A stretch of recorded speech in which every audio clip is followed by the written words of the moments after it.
No, there ain't no stopping us. Fly without boarding pass. Couldn't catch me, I be moving fast. Call me a shooting star. Let 'em know who you are. Flying up in a bar. Wish on a star. Time to show 'em who's in charge. Call me a shooting star.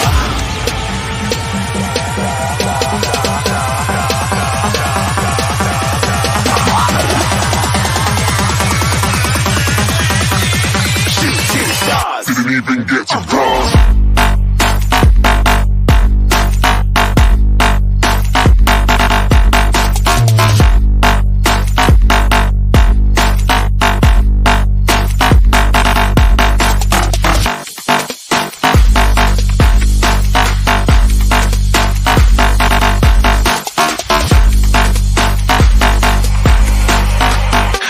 I'm moving too far. Get to class.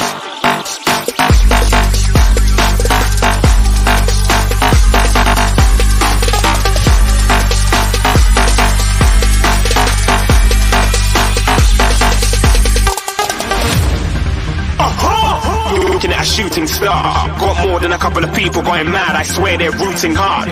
Tell them I be big in the game like she went and got them breast implants. I said I'm moving too fast. Didn't even get a glance. I'm ready to eat up track like I'm seated in a restaurant.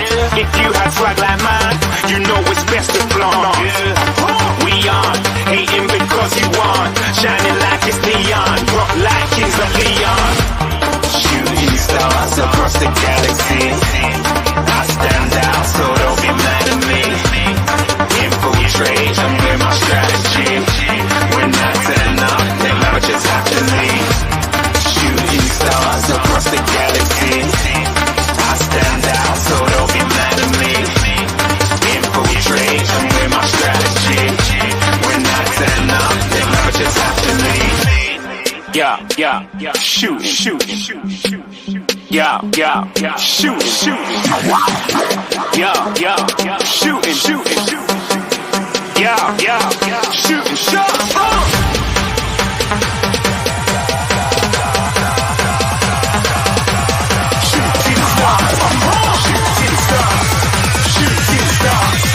Shooting stars. Didn't even get to bronze.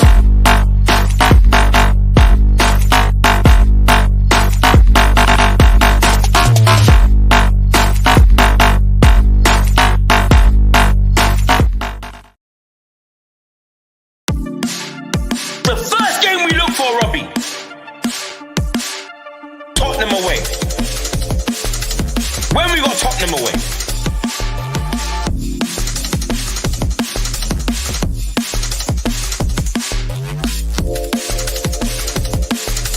Tottenham away. When we got Tottenham away?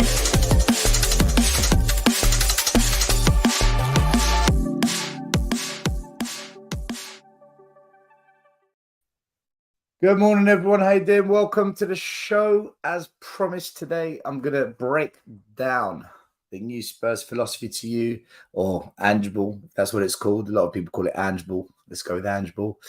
I did a show yesterday. Not too sure if you caught the show or not, but it was big insider info regarding Spurs. Essentially, I explained to everyone how Ange, Levy, Paratici, and Simon Davies, our new academy director, how there's an alignment across the club in terms of a philosophy that they've installed over the past year and the past couple of months. And I essentially said, look, I think as Spurs fans, we should be optimistic about what's coming. I was at the training ground on Tuesday night. There I am. And I got to speak to the people that I know in the club. I got to find out some information, which I shared with you on yesterday's video. If you haven't seen the video, it's on YouTube.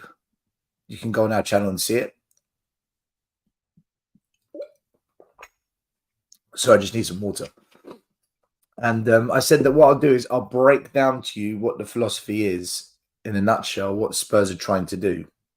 And I want to link it back to the North London derby, because there's things I saw in the North London derby. I went to the game, I was at the Emirates, and I was a bit confused as to what was going on.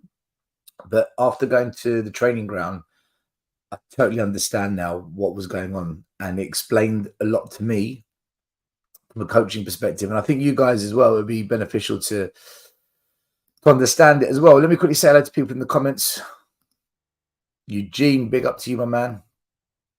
Make sure everyone goes over to Spurswasian, Eugene's channel. Give him a like. Roy, how you doing? We've got Full Ball, International Observer. Big up to you. We've got Swifty, 3SS Sports. How you doing? Alpesh, hello. London Broil. How you doing? Thanks for your big donation the other day as well, by the way. Leronka, how you doing? Robbie, how you doing, my man? Ryan Isaacs. Oh, big up to Tottenham on tour. I think there's a few that were watching over there that have been sent over here. So big up to all the Tottenham on tour massive. Make sure you go like and subscribe to their channel as well. Lee, how you doing, brother? Zay11, hello.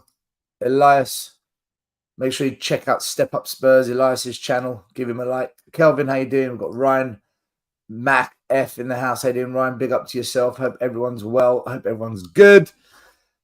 Okay, let's get into it. If you've got any questions as we go along, put questions in the comments, and what I'll do, I'll come back to the questions afterwards, and I'll do my best to try and answer them. So, essentially, there's another one. Lee, how you doing, brother? Hope you're good. JJ's in the house. Oi, oi. JJ always gives a little oi, oi when he comes into the chat. So, essentially, during the North London derby, something happened and I couldn't understand it. And the first 20, 25 minutes, I felt Spurs were really slow to play it out from the back. And we kind of invited Arsenal to press onto us. Big up, Matt. And I couldn't get my head around, why are we so slow playing it out from the back? Why?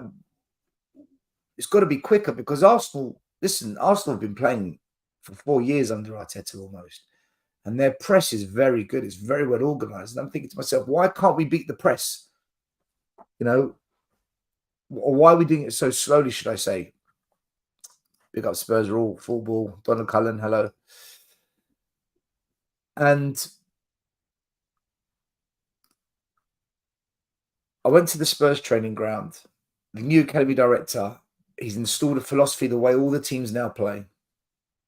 And then I looked at Ange Ball, that's meant to align with the philosophy, and I got it. I just got what happened. I know why for the first 25, 30 minutes, Arsenal might have looked like the better team. Guys, it wasn't because Arsenal were amazing. Well, they're a good team, don't get me wrong, and their pressing is very good. It was us. It was us. And I'm going to explain it to you. So, the Spurs philosophy is very simple. It's what we do with the ball in possession, what we do with the ball out of possession. That should be standard with any team. But everything we do must be played from the back. And the reason is because we want to try and create overloads in the wide areas and further up the pitch. What is an overload? An overload essentially is when you outnumber your opponent. So if there's 3 of us attacking and there's 2 of them defending, we've got an overload.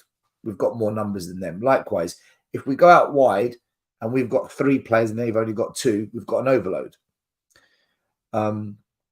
If you've got a 3-on-3 situation or a 4-on-4, it's even.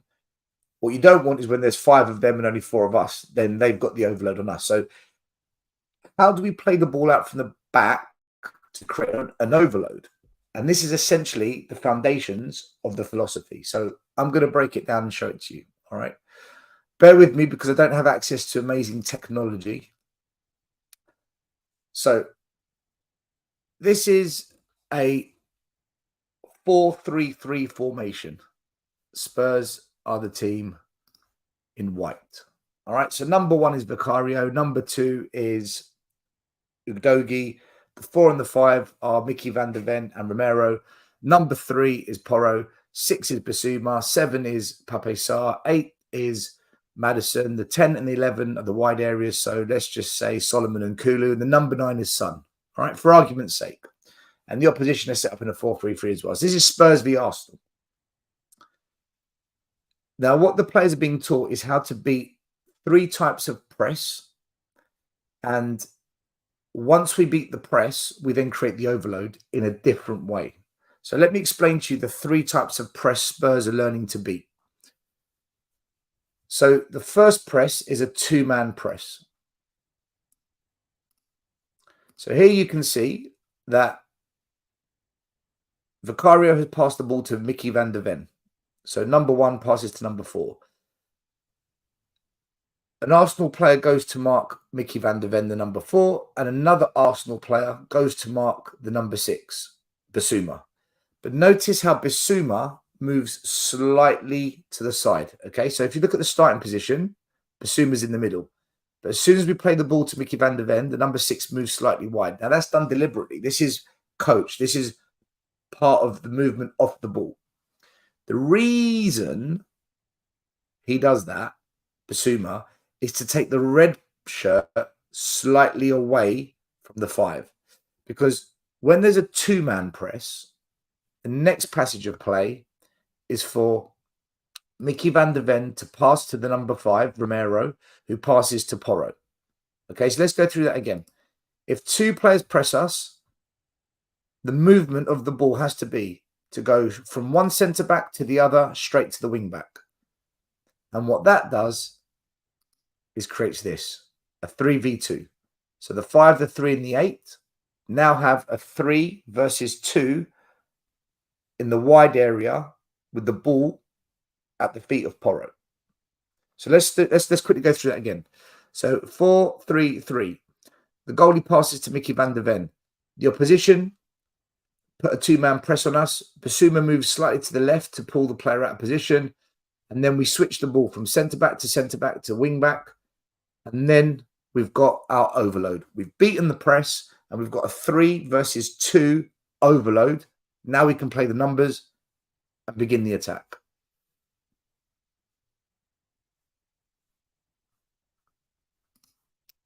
So that's the first pattern of play that the academy players and the first team are deploying. All right. So the next pattern of play. What happens if they put a 3-man press on us? Well, let's go through that one. So, again, 4-3-3. The ball gets played to Mickey van der Ven. Now, this time, the 4, the 6, and the 5, they're all marked. The red shirt has now closed in on the 5. So, it's risky for Mickey van der Ven to pass to Romero, to pass to Porro, because the number 5 is marked. What do we do in this scenario? Notice again, Bissouma slightly moves out to the left. This is a little bit more tricky, but it explains why Bissouma comes closer to the goalkeeper in this situation. This is what happens.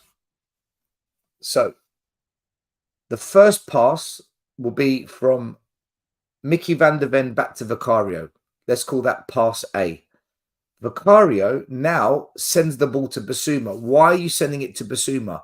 He's marked. Well, first of all, Bissouma can receive the ball under pressure. We've all seen that Bissouma can handle a ball at his feet when someone's trying to tackle him because he's very comfortable keeping possession of the ball.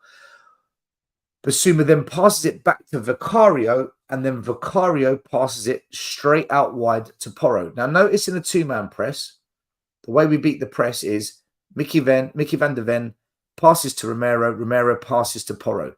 This time, the 2 centre-backs don't pass the ball between themselves. This time, the centre-back passes to the goalie, to Bissouma, back to the goalie, to Porro. Why do we pass the ball to Bissouma? Well, the reason is, when the 3-man press happens, you can see that number 5 is marked. Well, when Mickey van der Ven passes to Vicario, the player marking number 5 slightly comes over. When Vicario passes the ball to Bissouma, you can see the player that was marking number 5 has now come across. That's done deliberately. That's why we've passed the ball to Bissouma, to draw that player over to free the pass out wide to Porro. So when the ball eventually makes its way to Porro out wide, look what we've done. We've created an overload, again, like the first one, when we create the overload on a 2-man press. This time we've created the overload again but this time on a 3-man press, but it's higher up the pitch because Kulu has dropped deeper. In this scenario, look where Kulu is. Kulusevski's higher up. This time on a 3-man press, Kulusevski has to drop deeper. But we've beat the press and we've got the overload out wide. Again, this is the philosophy that's being adopted throughout the academy and the first team. And this is quite often what you'll see Spurs do on a match day. So, another passage of play. Again, 4-3-3. This time, what do we do if everyone presses us? If there's an all-man press, 5-6 players press us, what do we do then? Okay, let's go through it. So we start in the 4-3-3 possession, 4-3-3 starting lineup. Now this time, both centre backs, the wing back, Basuma, Maddison, everyone's been pressed. The whole team are pressed. What do we do this time? What is the Spurs philosophy? Because we're going to play it up from the back. We're not going to kick it long because we want to create the overloads. In this scenario, the number 9, look where Heung-min Son is. He's just outside the penalty box of the opposition. Heung-min Son, or whoever plays number 9, drops to the halfway line, and it's a direct ball down the middle. Now, this could be on the ground if there's space or over the top. But a ball is played directly to the middle to Heung-min Son. So it's not a long ball. It's a long pass. Because Heung-min Son has deliberately dropped deep to receive. This is planned. This is coached. As soon as this happens, the 7 and the 8, so Pape Sarr and Maddison, they then have to run forward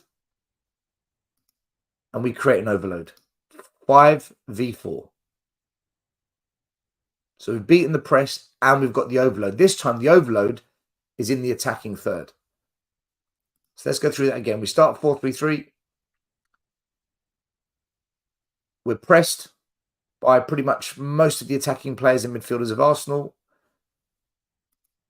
The striker drops deep.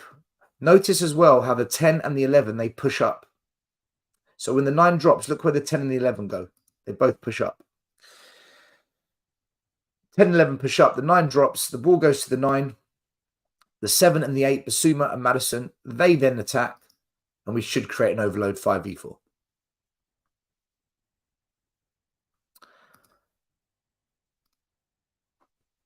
That, in its basic format, is what Spurs are doing.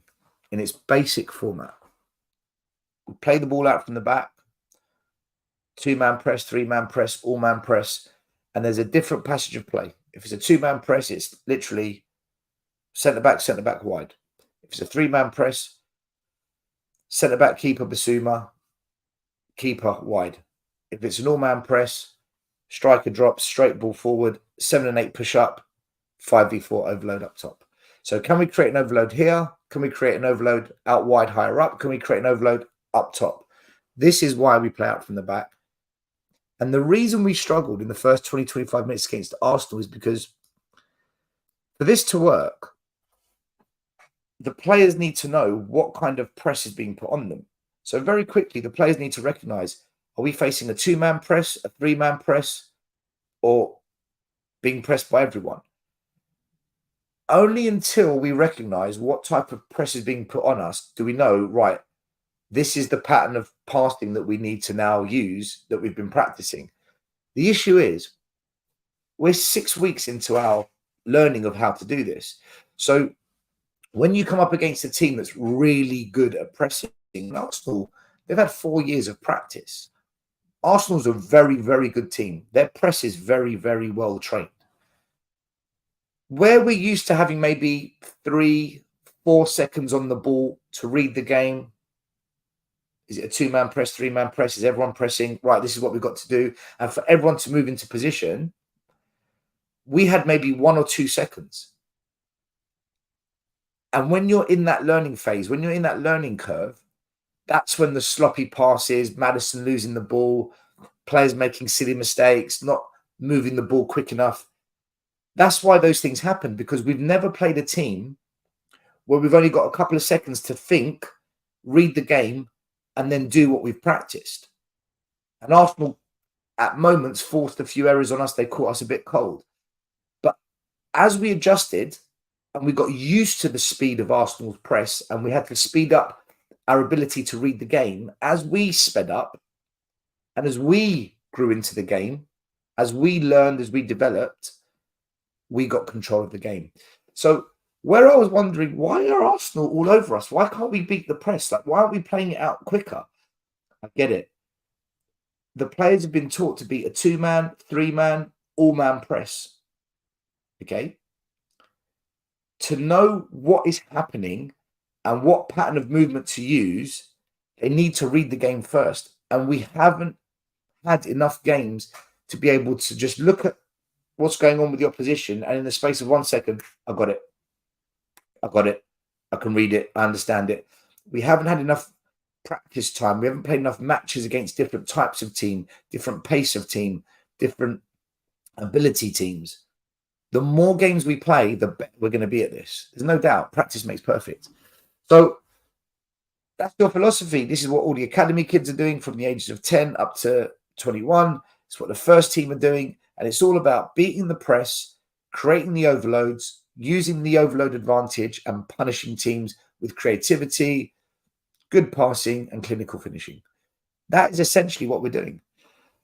Obviously, it's different when we don't play a team that doesn't press. When a team sits a bit deeper, then we've just got to keep the ball moving and create overloads just by moving the ball and pulling players out of position. So, in a sense,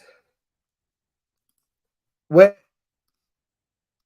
we're trying to beat a 3-man press and the ball goes from goalie to centre back to Basuma back to goalie out wide, that movement of the ball, you could almost replicate that in the midfield to pull their midfielders out of shape and create an overload in any given space ahead of the play. So this can be replicated without a press, but the pattern of play will look slightly different. The movement of the ball will be different. But overloads are fundamental to what we're doing. Overloads are the key. Can we create the overload? And that's what Spurs do. Sometimes, guys, it's just nothing like that. It's just a bit of creativity. For example, Maddison beating Saka and scoring it to Son, and Son's got 3 players around him and he scores. That's not an overload. Son's completely outnumbered, but we scored. So sometimes a bit of creative, special, talented play, like Maddison beating Saka and Son scoring with 3 players around him, sometimes it just takes that. But to get the ball up there, it's going to be how I explained. How I've explained it is how Spurs are trying to build up the play. I hope that makes sense. I hope that kind of makes you understand now why Spurs aren't kicking the ball out long, why they're not just booting it off the pitch, and why they don't change the way they do things and they keep doing this. Because the only way we're going to become brilliant at this, basically like Man City, is we've got to keep practicing it. And the harder the challenge, the more we've got to practice. So this is why Ange is allowing the players to make mistakes. This is why Ange is happy for the players to express themselves. And this is why we never changed it against Arsenal. Even though it looked like Arsenal were going to score another goal and go 2-0 up and 3-0 up. That's how it might look on the eyes. That's not the reality of what happened. Spurs were developing their process. They're training the brain to do things quicker, read the game quicker, and then do the things that they've been practicing in training. The 2-man, 3-man, all-man press, overload wide, overload high, overload in the final third. Does that make sense, people? Is there anything you don't understand? If not, put your questions in and I'll try and take some questions, all right? Let's see what questions we've got here. Is Scott Munn involved in this new philosophy? No. No, he's not.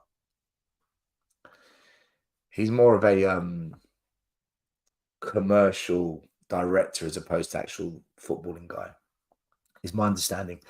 Thank you, Aqua Sub, new channel member. Big up to you. Big up to everyone in the chat. There's loads of you that have joined us from Tottenham on tour. Thank you to Brian Daigle, Ryan Isaacs, Ben Kaufman, and Brian Island for sending everyone over. Respect to you, boys. Tottenham's weakness is in the defence in the far goalpost corner. Jan, what do you mean by that? Explain that to me.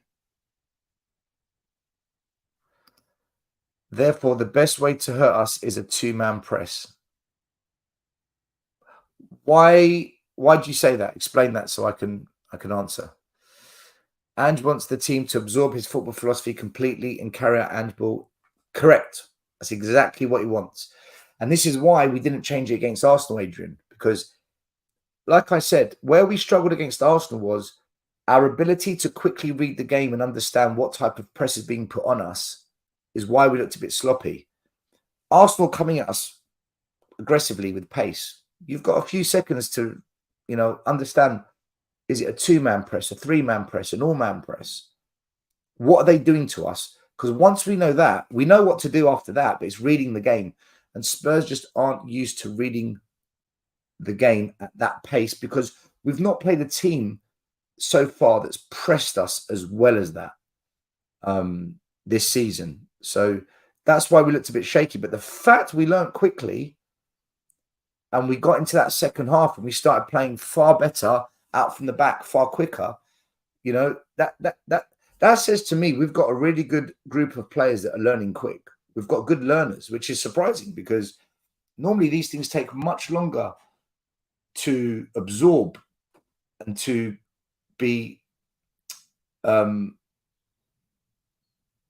have that continuity where you can repeat it week in, week out. Consistency, that's the word.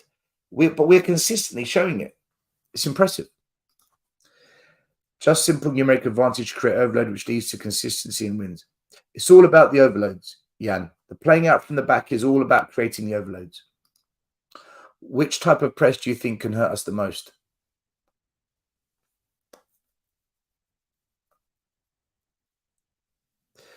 Well, it's got to be an all-man press because when you're pressed like this, and you've got, just to answer your question, Abby, if you lose the ball in this press, they've got a lot of players in our attacking third. Also, as soon as you have to play a long pass, it's a harder ball to control. So the number 9 has got a harder pass to control. When you pass the ball short, it's easier to control. When you send it more direct, it's a harder pass to control. And that's more likely to go wrong. So I would say an all-man press is more likely to hurt us. But again, if we're good at beating it, it shouldn't be an issue, right? What happens if Son isn't the number 9 and it's Richarlison who's got an average first touch or he's not as good as Sonny? Then what happens? The whole playing out from the back, it breaks down. So it also depends what players we've got on the pitch. So I would say an all-man press. That's my opinion.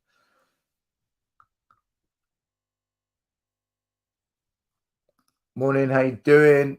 Adrian, is it true that part of Ange's tactics is to deliberately invite the press? Yeah. If you're teaching players to beat the press, you want the press to come on because that's what you train for. So I would say yes. Inviting the press will definitely help what we're practicing. Does Ange ball absolve the front 3 from tracking back? For example, Brendan Johnson didn't track back to help Udogie. So it depends on the type of press. Oh no, sorry, Ange ball, he said, not the press. Does Ange ball absolve the front 3 from tracking back? For example, Brendan Johnson didn't track back to help Udogie. Okay, I don't know the answer to this because the issue is you've got to think about transitions. Now, if we lose the ball high up and they attack us, let's say Udogie wins the ball. Well, what Udogie now wants is a player in front of him to pass the ball to so that we can go from defending straight into attack. That transition.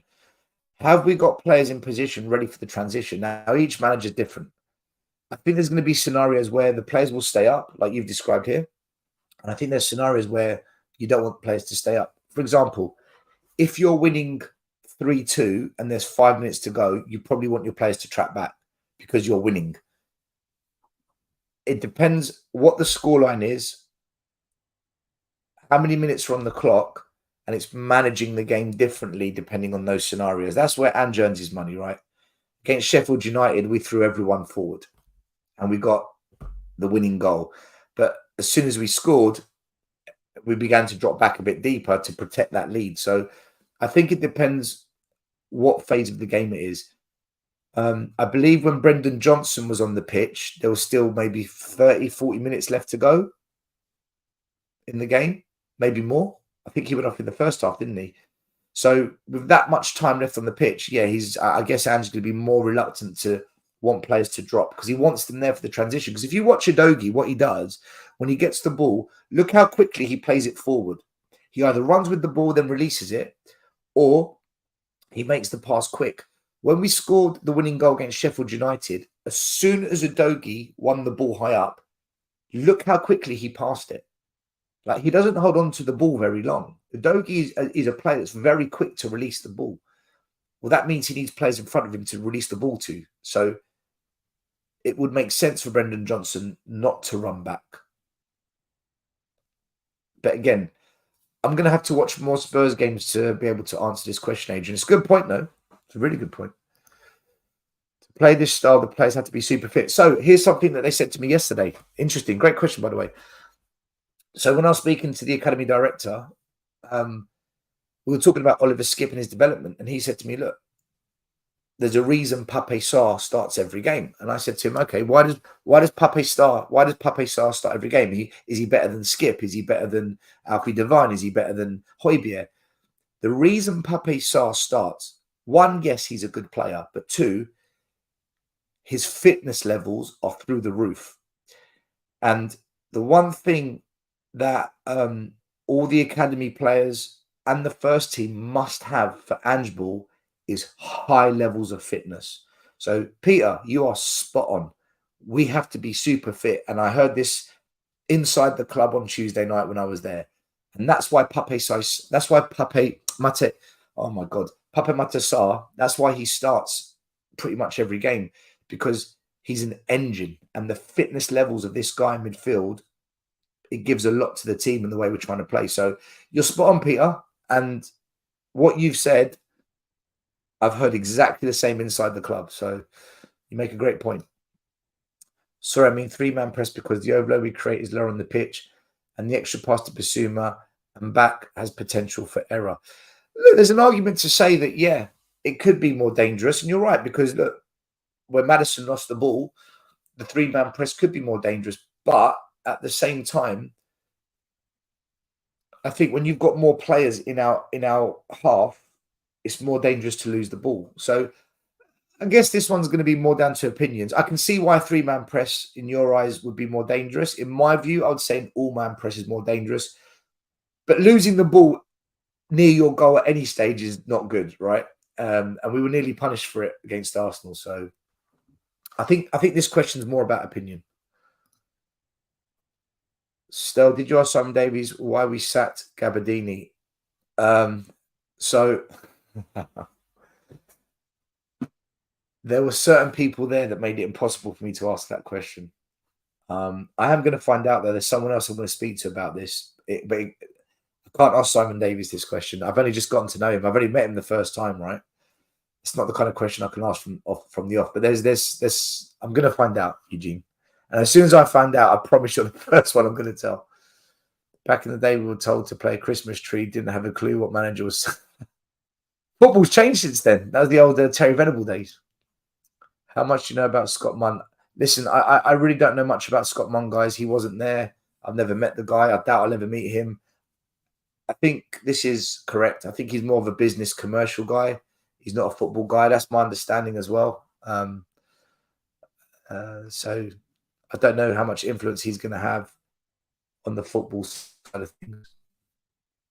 Very excited by this. What happens if times change, like no one uses 4-4-2 anymore? So when this Ange Ball style is a bit dated, will that cause issues with the youth setup, or will we stick with it? Well, possession-based football goes back to the 1950s, 1960s, 1970s. So possession-based football is not going to die. So Ange Ball won't be dated. It will just evolve into a different pattern of movement off the ball and with the ball. So it won't affect the academy, because essentially playing out from the back and creating overloads is possession-based football. It's why you play possession-based football. Also, if you keep the ball, you wear down the opposition. They can't score, right? And if we have the ball, we can score. So I don't think possession-based football is going to die or get dated. It will just evolve.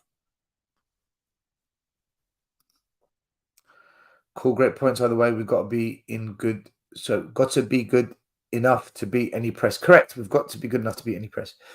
All these three presses are like learning ABC's Tale of the Academy. Simple, Simon, keeping it simple, keeping it stupid simple. That's what they teach in Harvard, isn't it? KISS, they call it. In an active environment, as we execute, our players actively fill space, 5-man triangles. By the way, like all these slides I've showed you, okay? You know, all these slides, movement, where to pass. Football's dynamic, right?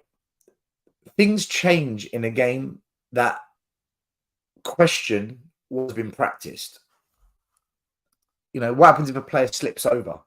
What happens if we face a press, but as we're beating the press, they all drop back? Then what? What happens then? So footballers need to be creative and think on their feet and come up with solutions to problems that arise that we haven't trained for. So you can practice, but things will happen that you're not ready for, that, you know, a surprise is sprung on you. And this is where game intelligence and decision making come into play. That's why you always want intelligent football players. You watch Madison play, he's so intelligent. He's such a smart player. Dogie, he's a smart player. Mickey van der Ven, intelligent player. So you need to have players that have been coached to make excellent decisions on the pitch, that have the freedom to express themselves and their creative brain, their intelligence. Because all these slides that I've shown you, they're brilliant, they're great. But it doesn't always work like that. Can you adapt when something's thrown at you that just wasn't meant to happen? We've also got to consider that as well. It can't just be, you know, this happens, that happens. That football's not robotic. It's dynamic. It's always moving. Where was I with the questions? Stel, I think you can have all the overloads, but it's the individuals you face and win your own battles this Saturday. Right. So you're right. It's a bit of both. So previously in the academy, they'd teach 1v1 domination. At any point in a game, one person has to dominate another. So, for example, can the striker beat the centre back? Can the winger beat the wing back? Can the attacking mid beat the defensive mid? Can the striker beat the goalkeeper? These are all 1v1 battles that happen on the pitch. And Spurs' players have been coached in the academy to win their duels, their 1v1 battles. And they can do it by passing around the player, running past the player with pace, using skill and trickery to get past them. It could just be agility, just drop your shoulder, change direction and beat them. So there's many ways you can win your battles. Sometimes it's just a physical battle, right? But that's good for the 1v1 battles. But how do you bring all these 1v1 battles together? Well, you need a style, you need a way of playing. And this is what I was explaining to you guys, what Spurs are trying to do. Essentially, you've got 11 versus 11. If 7 or 8 of your players win their battles on the pitch, you should be winning the game. You should be winning the game. So you're right to say it is about individual battles. I don't disagree with you, Alpesh. I think you're right. But you've also got to bring those battles together as a team. And that's where how we move the ball, creating the overloads comes into play. So it's a combination of both. Hello, just harmless potato. How are you doing, my spud? What happens if a team doesn't press at all and sits back? That's a great question. And this is where any team that plays the way we play is going to struggle, right? When Man City played Sheffield United earlier on in the season, they just about beat Sheffield United. They had the same problem we did. So the only way you can beat a team that low blocks is, one, you've got to take shots from long range. Take shots from distance. 2, you've got to move the ball very, very quickly in and around the box. so they don't have time to adjust and get a defensive block in, put a tackle in. But you're talking about a very, very technical team that can do that. The other one is players need to move frantically, not like headless chickens. There's got to be purpose to it. Move to pull players out of position. I felt against Sheffield United, our movement wasn't as energetic as it could have been. And we just didn't take many long-range shots. Do you remember against Sheffield United, how many times did you hear fans saying, shoot, shoot? And we just weren't taking the shots. So you can be, I beg your pardon, you can be a low block, but you've got to do the things that I've said. Either take shots from distance, move the ball at a very fast pace with accuracy, or players have to make constant movements pulling the opposition out of shape. But it's hard. It's hard. Any team that low blocks is hard. Look what Mourinho did to teams when he was our manager. It's difficult to play against it. There's no one special solution that beats it. It's difficult.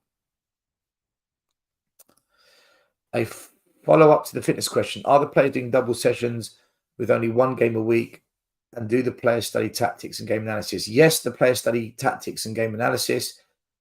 Are they doing double sessions? I don't think we're doing double sessions, but we're doing a lot of running work where they've got to be able to keep running to the last minute. If you look at the last 15 minutes against Sheffield United, our fitness levels kicked in. We were still running at high energy levels. So there is a lot of work being done on the fitness levels of all the players, and 100% they study tactics and game analysis, 100%. Thank you, Jory. Big up to you, brother. How do I renew my membership?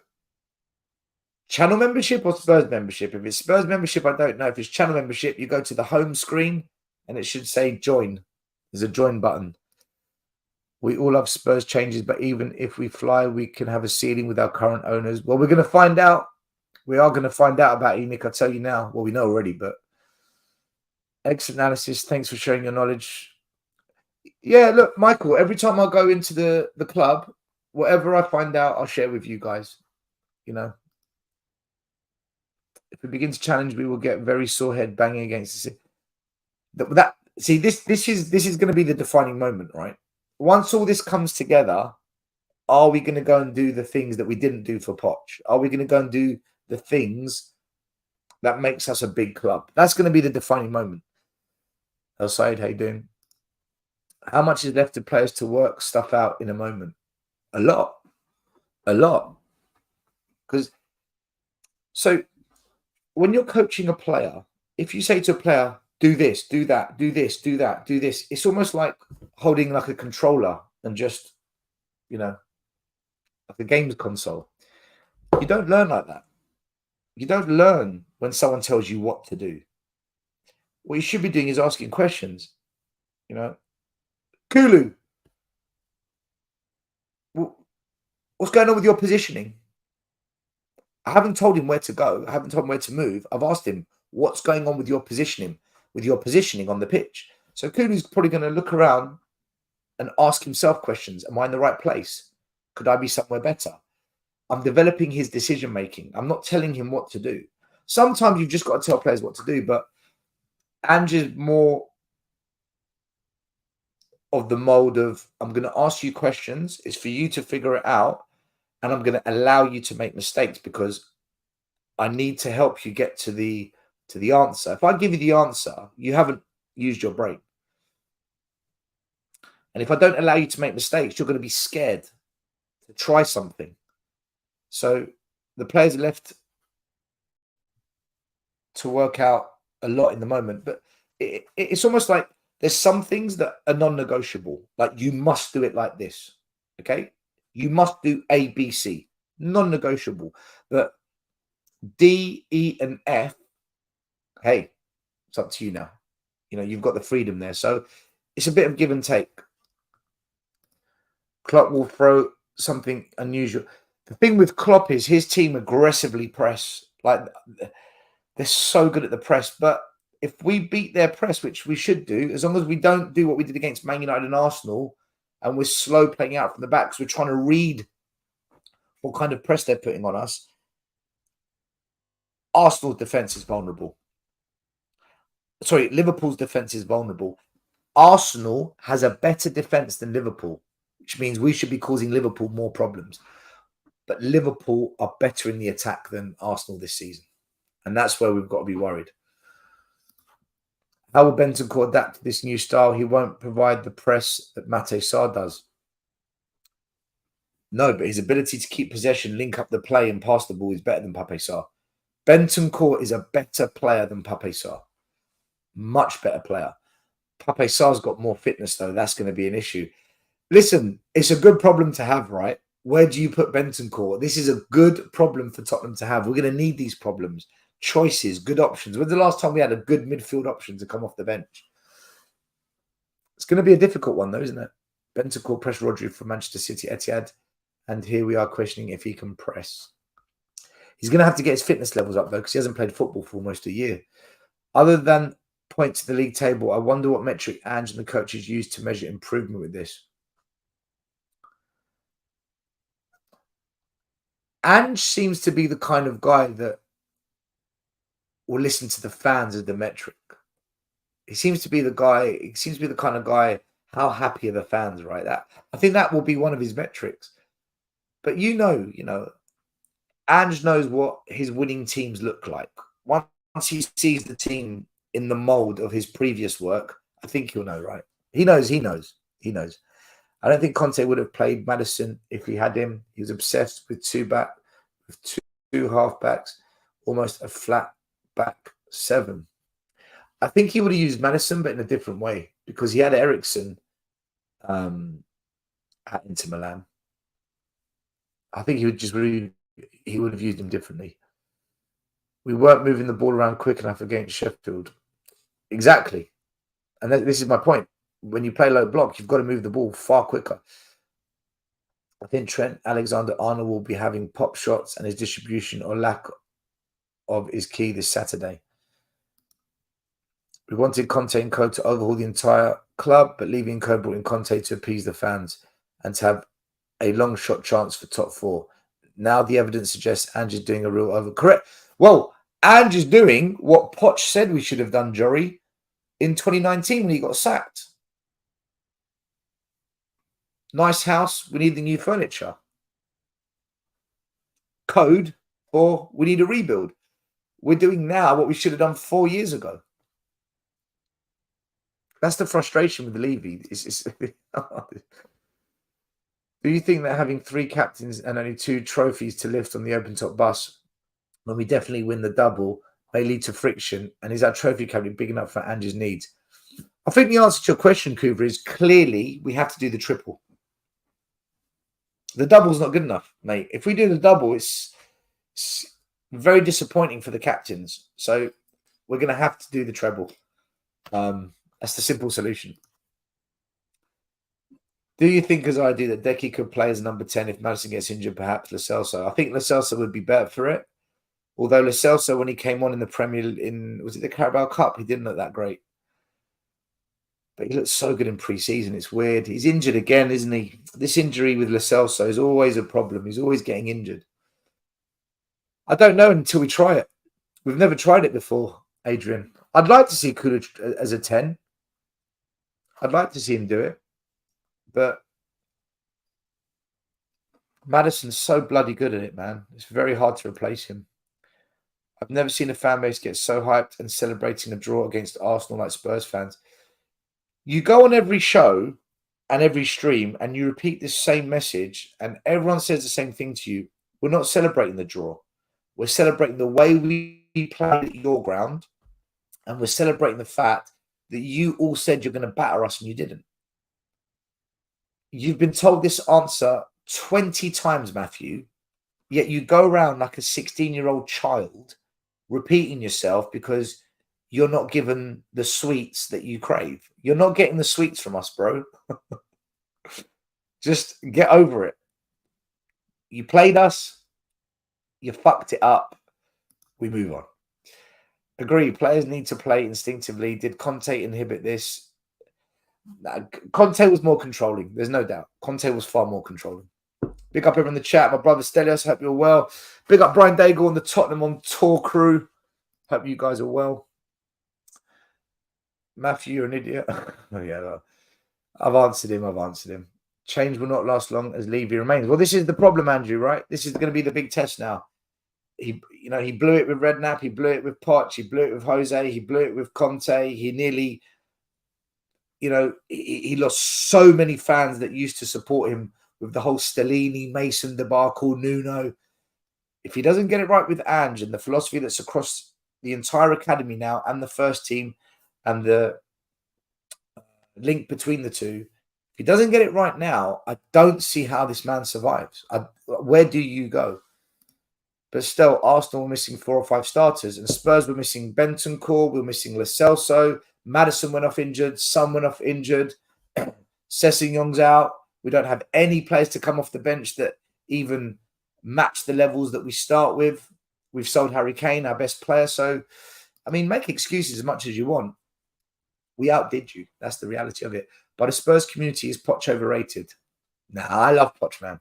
But that's just me. Everyone's going to have their own view on it. I loved Poch. I just felt we didn't back him.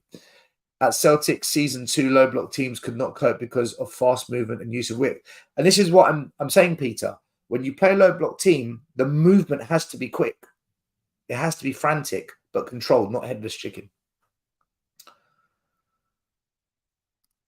Do you think that Ange will get a tune out of one or more Gil, Sessegnon, Lo Celso? I'll tell you one that I'm interested in. It'll be Ryan Sessegnon. And I'll tell you why. Because 1, he's young. He can be moulded. 2, he used to play as a left winger for Fulham. That's when, he had his best season. Lo Celso worries me. I just don't know if he's ever going to fit in at Spurs. Brian Hill worries me because he just doesn't have any physical attributes. And if you look at Spurs, we're a very powerful team. Again, something that they were talking about at Spurs on Tuesday night when I was there. You must have physicality, but physicality comes in different forms. For example, Mickey van der Ven, tall, strong, tough. Solomon, the way he can turn the afterburners on, his turn of pace, that is a physical attribute. Pace is a physical attribute. Maddison, the way he's agility, he can move, he can turn, he can beat you with skill. That is a physical attribute. It's almost like a ballerina, isn't it? What is Brian Hill's physical attributes? He doesn't have amazing pace.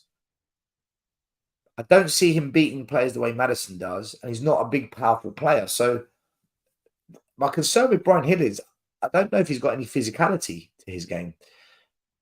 Ryan Sessegnon, though, he's bulked up a bit.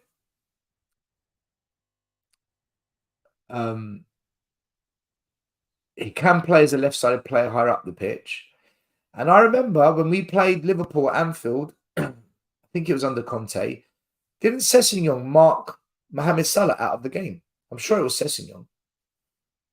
If any one of these 3 can come good under Ange, I'm going to put my money on Sessegnon. But my problem, my worry with Sessegnon is he gets injured so much. Like the guy, he's Darren Anderton, part 2. The guy's sick note. Adrian, my money would be on Sessegnon out of those 3. I put my money on Sessegnon, but he needs to get fit. Still continue with the quality stream. Don't engage with those low IQ. Yeah, I like to call them out once in a while. They deserve it. Arsenal went mental when they drew with Palace. I remember last season. Yeah, you're right. The biggest question about the new philosophy is Levy and Sally. I don't think. Well, Stephen, I'll tell you now, right? If Levy gets this wrong and he destroys the happiness that fans have now got, we have to riot. I'm not even going to say protest. I'm not even going to say get the banners out. I'm just going to call for a full-scale riot. If this fucks up and it's because of Levy, I'm calling for riots. It has to be nuclear. We've done the protesting. The next step is just full-blown nuclear bombs. I love watching Arsenal fans because I enjoy watching infantile fans. And is building a squad of players who will use their brain with their skills, so they will hopefully learn from their mistakes. Absolutely. Absolutely. Solomon, Sar, Dogi, VDV are all physical units. Solomon physically pace. Sar he's a powerful lad, although he needs to bulk up a little bit. Dogi is I'll tell you what, when I was at the Emirates, we were very close to the pitch. Dogi, he really is a big, powerful player. And for his age, I don't know how much protein he's been eating. I mean, the guy must eat 2 steaks and 2 whole chickens every day. He's a big lad and he's tall. I didn't realize how big he and for a wingback. Wingbacks are normally a little bit short. Nah, this guy looks like a centre back, but he moves like a wingback. He's a real Adogi's a specimen, I tell you. I was really shocked when I saw him close up. I go, bloody hell, you're big. Dogi's playing how we thought Session would play. Correct. Brian Hill for me. We'll see. Session also marked Jesus and Foden at Avalos. Yeah, you did. You're right. Wait, the Etihad. Or was it the Etihad? I can't remember. Yeah, David and Session stopped Salah when we drew. That's it. I remember it was up at Anfield, wasn't it? Arsenal level is spending 6 years behind Spurs, now 1 season above us. They're world beaters. Mate, the fraudulence coming out of that club. I don't care about you lot, but here I am watching a Spurs stream. Big up to you, my man. Gil is perfect for the left wing. Well, we might need him as an option on the left because at the moment we've only got Solomon. We've only got Solomon out there, unless they plan to play Brendan Johnson there, but I don't think that's his best position. We might have to go with him because Perisic is out for the season, guys. I think it was 2 seasons ago. Cess marked out. Saturday it was, yeah. Gunnar's crying they didn't have a backup left winger. Oh no. Yeah, we ain't got one either, have we? Do you think Porro has improved defensively? Absolutely. Absolutely 110% Porro has improved defensively. No question of a doubt. That was my biggest criticism of him. He can't defend. This guy hasn't got a clue what's going on around him. Balls go over the top. He doesn't know who's behind him. He doesn't get his tackles in. I've criticized this guy defensively so much. But you know what? I'm going to eat humble pie. He has improved massively defensively. So you know now he's going to drop a couple of clangers against Liverpool because I've just bigged him up. But pre-Liverpool, yeah, he has. 100% he's improved defensively. Steak. Antwerp on Saturday. I'm not there, Lee. I had to give up my ticket, brother. I'm not going to the game. I'm gutted. What a game I'm missing. I'll be doing the watch along instead, but I wish I was at the game. How am I missing this game? Levy has the backhand in the transfer market. Yes. Yeah. Oh, by the way, one thing they spoke about yesterday was that the recruitment at Spurs now has changed. The focus isn't necessarily on just signing superstar players or what they think are really good players. And I heard this from the academy director's mouth. They're recruiting players that fit the system of the philosophy. So because the whole academy is playing the same way, any academy player they sign has to fit the philosophy. So that young 16-year-old Croatian player we signed, that I can't pronounce his name. I'm going to just go with Vulovic. Sorry if I butchered the name, but that 16-year-old who looks like he's, 8 foot high, big lad that we signed from Croatia. They haven't signed him because they think he's amazing. Of course, he's got talent. Otherwise, they wouldn't sign him. But he fits the philosophy of the way the teams are playing in the academy. And the first team at Spurs are now doing the same. So we should only be recruiting players that fit the system, not some egotistical, wild transfer like Jed Spence and Clement Longap and, all these insane signings. We're still going to sign the other player that we get wrong. That's normal. But 8 out of 10 signings should be fitting the system now. I heard that from the horse's mouth. Ange knows, bow manage up and sell his vision. Look at his history. Lee will be asking, what can I do to help? Well, Peter, this is what we're hoping, right? We're hoping that Levy recognises not to screw it up with this manager and he does what the manager asks for. And I think Ange is quite a reasonable manager. I don't think he's the kind of player. I don't think he's the kind of manager that's going to say, "Can we get Bastoni £80 million? Can you go and sign me Osherman £100 million from Napoli?" I don't think he's that kind of manager. I think he's the kind of manager that will say, "Look, there's a really talented goalkeeper called Vicario. He's under 20 million. Can we sign him? There's a really good player I know who can play attacking mid. He's from the Japanese league, or he's from, I don't know, some Middle Eastern league in Dubai. He's about 20 million. Can we sign him?" So I think Ange is going to be quite a reasonable manager for Levy. In fact, it's Levy's dream, isn't it? Buying cheap players. But if they work for Ange and it meets the requirements of the system, do we care? Do we care how much Vicario costs? Do we care that Mickey van der Ven wasn't £60 million? No, we don't, because they're good players. So recruitment is going to be fundamental to what we do. But again, we've all been saying this as fans for what, the last 5 years? Can we please recruit properly? Can we stop buying stupid signings that don't work? Big up, Stel. What would be a top 3 signing requirements? Definitely another centre-back, because we haven't got cover for centre-back. I would say that we need cover in midfield. I know Bentancur's coming back, but we're going to lose Bissouma, Pape Sarr and Son to African Nations, Asia Cup. So we're going to need, I think, another centre midfielder. I wouldn't necessarily buy another striker because we've got Veliz and, you know, I don't rate him, but we do have Richarlison. Son's doing great. I'll probably look to buy another wide player because I think we're short on the flanks. So for me, it would be a winger, midfielder, and a centre-back. Gift Orban looks like a really promising signing. A lot of people I'm speaking to are saying that the scouts are really, really interested in Orban. They've sent the scouts back out there again. And the good thing about Gift Orban is he can play across the front three. He's not just one position. He can play across the three. I think, I think Spurs are going to sign Gift Orban. I think Gift Orban will come to Spurs. I think that's most likely going to happen. Faz says striker. Stel, do you still think, as I do, that top wing backs are actually the perfect type of player to play inverted fullback? Yes, I do. Absolutely. Because the thing with a wing back, they've got to be able to get up the field and have technical ability to put in a cross or beat a man. And the most technical players in the team need to be your midfielders. If you've got lots of technical ability in midfield, you tend to be a good side. If you look at Tottenham right now, Pape Sarr, technical. Bissouma, unbelievably technical. Maddison, unbelievably technical. It's no surprise Spurs are playing well. The midfield's technical.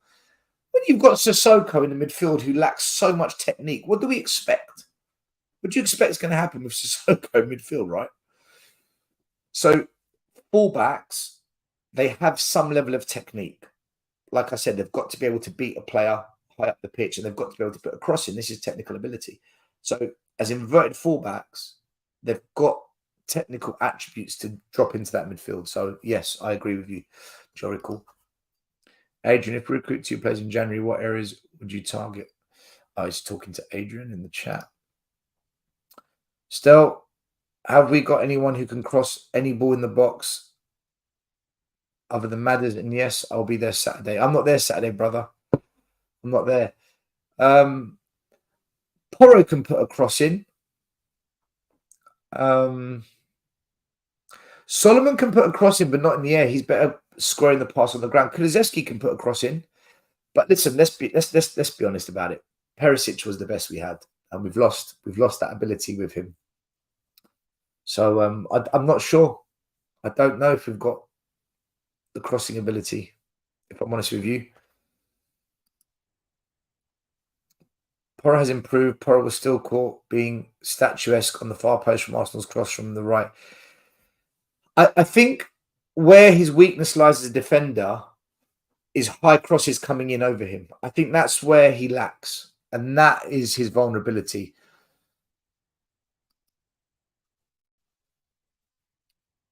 Arsenal level is win nothing but the St. Jams Day trophy. Also, West Ham had one trophy in 43 years. Genius. Yeah. So, do you know what? I'm honestly not bothered what the other clubs do. I'm not bothered what any of them do anymore. I'm just bothered what Spurs do. I think with what we're seeing at the moment, I'm just focused on what Spurs do. And I think that's the way we've got to be. In Australia, the league is salary capped, so managers are used to working with low amounts. Well, at Tottenham, under Daniel Levy, we're salary capped as well. So any manager at Spurs is used to working with low amounts. Daniel Levy's like the Australian league, Peter.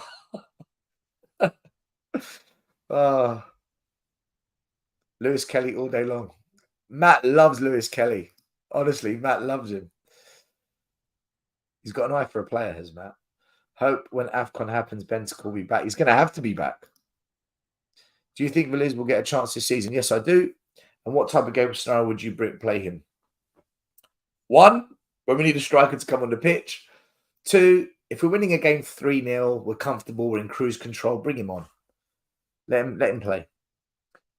What I mean, the defence is weak in the far goalpost is where Porro is located during the set piece or cross ball. I agree with you.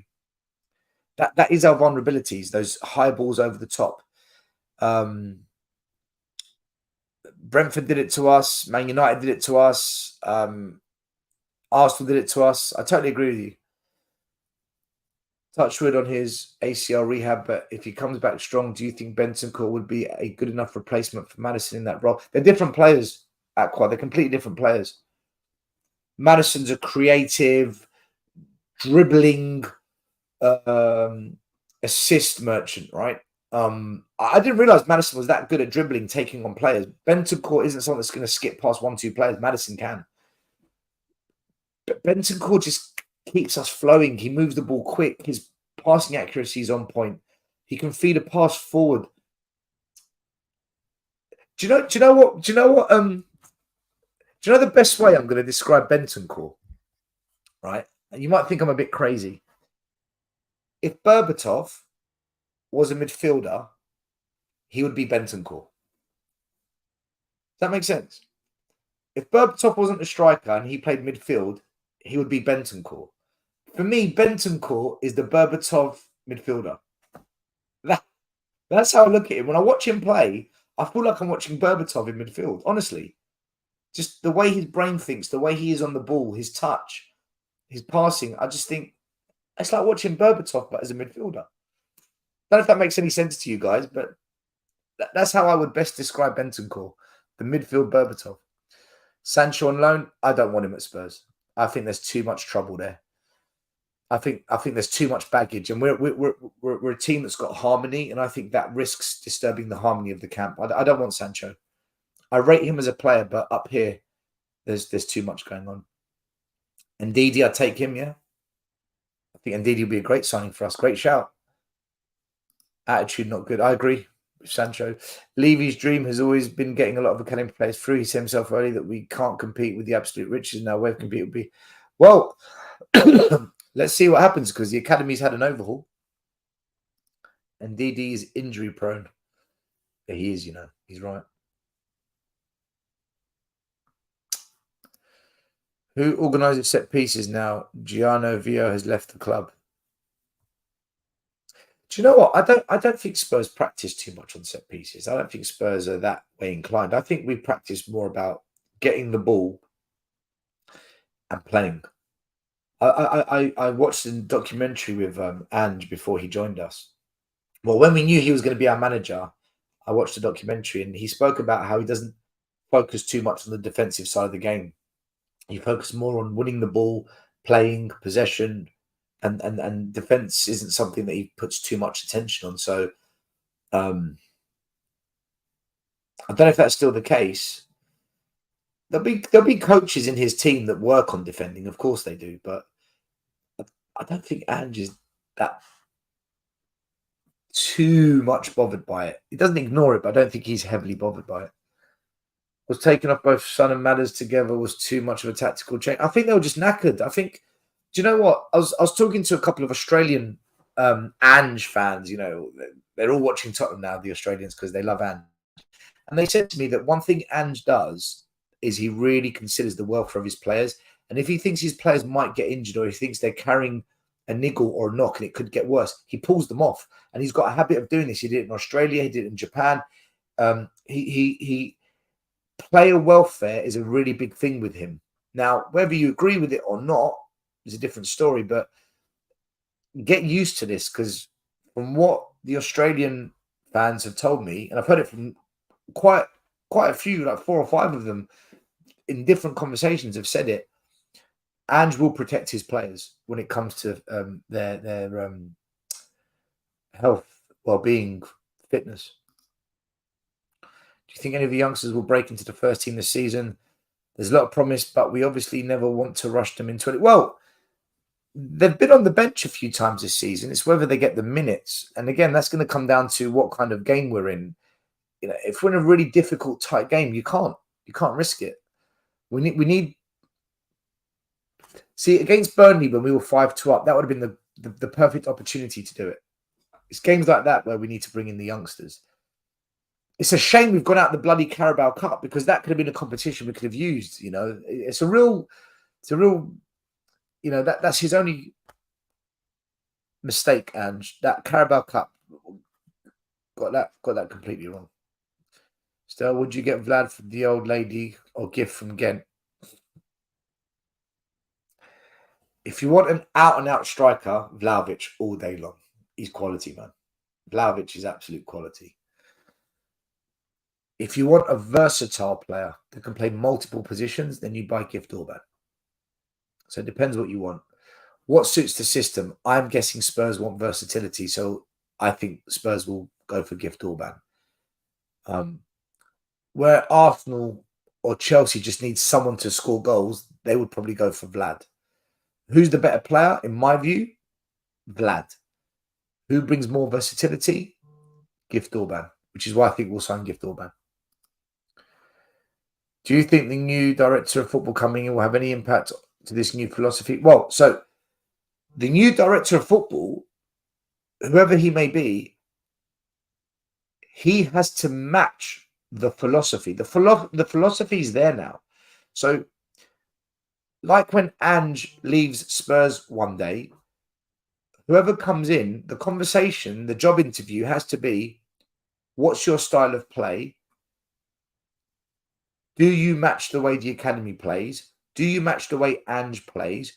Are you possession-based? Do you play out from the back?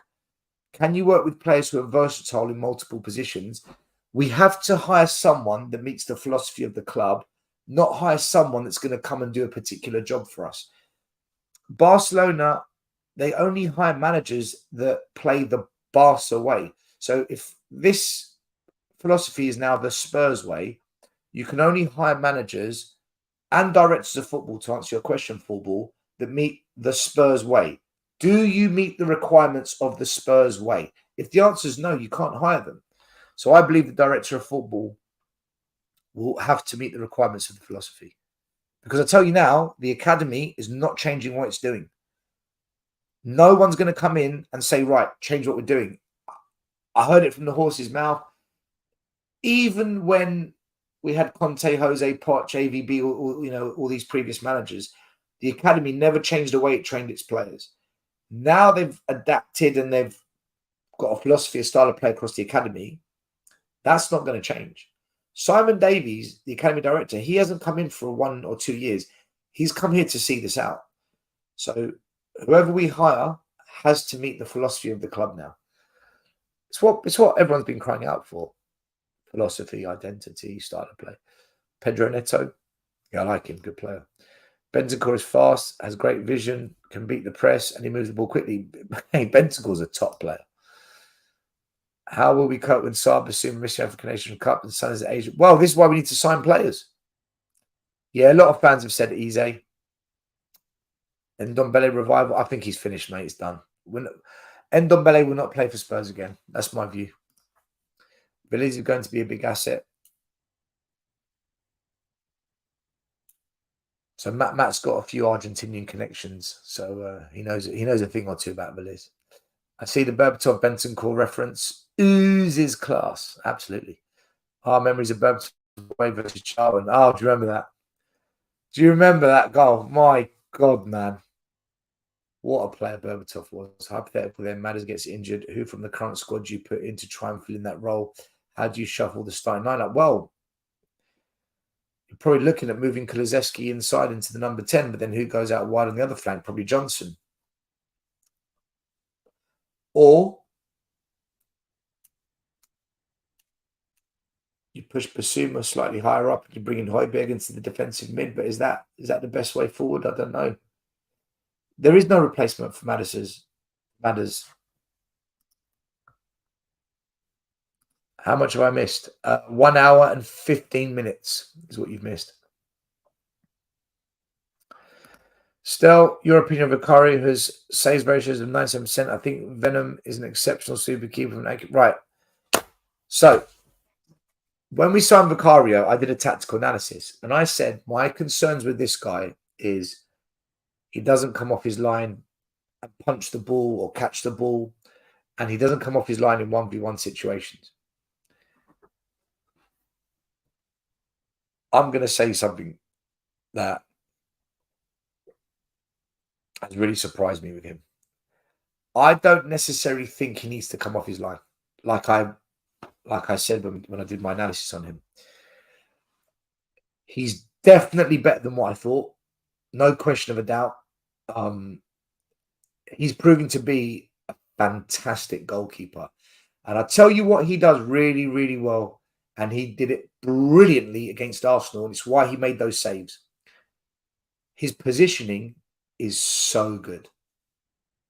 He knows where to position himself to give him the best chance of defending our goal.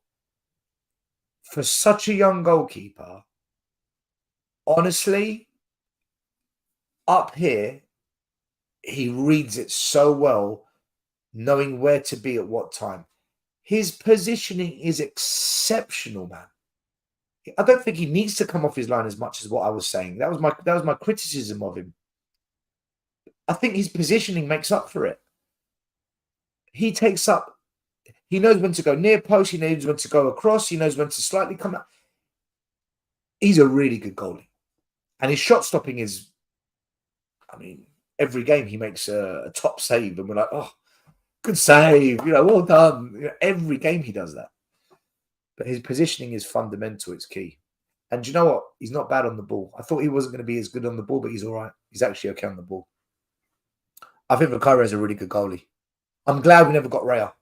I was one of those fans that said, do you know what? We should have got Raya. What are we doing? Who's this Vicario? I'm glad that I'm wrong. I'm glad that I can eat humble pie on the decision to sign Vicario over Raya. I think Vicario is a top goalie. I think we've signed a really good keeper there. I thought we were getting the ex-Barca. I don't know. I have no idea who we're going to bring in. Doing watch-alongs ain't the same. I know it's not. I don't want to be doing the watch-along. I want to be at the game, but I don't have a ticket. Vicario, his positions and reactions. Yes. Still, is Mickey van der Ven better than you thought? Yeah, he is. Listen, so I did say, don't forget, right, when I did my analysis before you come for me, I did say the one good thing about Mickey van der Ven, because I did the pros and the cons of him, I did say he's young enough to be coached. He's young enough to be taught a way to negate the negatives of him. Mate, I'm going to make a bold claim here, right? I hope this doesn't bite me in the arse. I think Mickey van der Ven is better than Romero. There you go. You can clip it, do what you got to do. I honestly think Mickey van der Ven is better than Romero. I'm going to say it. Against Arsenal, Mickey van der Ven was absolutely elite, man. He's so composed. He's so calm. And how old is he? 21, 22? Jesus Christ, man. What a debut that was in the North London derby. Away at the Emirates. I think Mickey van der Ven is better than Romero. And I rate Romero. I'm not one of these people that hates on him and says he's rash, he's out of control. Yeah, all right, he's a lunatic. He's South American, they all are. I don't mind that. I like Romero. I think Romero's a really good player, but I think Van der Ven's better. I do. Vicario's made quite a few good saves with his legs. Yeah. He did one against Sheffield United, I remember as well, from close range. Against Liverpool will be a problem for Vicario. We're going to find out. Big Vic also supports his teammates. Great to see him support Romero after the own goal. Yeah, he's very mature for his age, no doubt. There's been a change with the scouts. How is that going to affect us in the future windows? Well, as long as they continue to recruit for the system, we'll be okay. But we'll see with transfers over the next 2-3 transfer windows. We're gonna see exactly how it impacts us. Van der Ven is like Kim Min Jae. Do you know what? I haven't seen enough of Kim Min Jae. I know he's a good player. I saw some glimpses of him playing for Bayern Munich the other night against Man United. Van der Ven had Arsenal in his pocket. Absolutely, man. Honestly, he owned them. Bukhara has impressed me a lot. I don't think he conceded that second Woolwich goal from his mistakes. He did everything. I don't blame Bukhara for the goals. I don't blame him for the goals we conceded. I think you might be right, but we'll see it in full next year. Rock unflustered. Talking about Mickey. Data-driven approach will last as opposed to Hitchin's very reliable item. What a name, the bald bean counter. Van der Ven is looking real good out there, mate. He's looking fantastic. People, thank you for tuning in. I'm going to wrap it up. I'm going to be on We Are Tottenham TV doing this same show on their channel, but going into a bit more depth with those guys. It'll be 2 p.m. I'll be on their show. I don't know whether they're going to record it, then put it out, or whether it's going to be live, but I'm going to be in their studio at 2 p.m. today. Stel, why didn't we make a big deal out of the mighty AFC defense of Gab, Saliba, and Rice getting roasted? Listen, I'm done with these Arsenal fans. This week, they've shown exactly how fragile they are. Pape Sarr has such a high ceiling and can play multiple positions before he joined Spurs. I saw him score a penalty, score from that. I think Pape Sarr's shooting is terrible.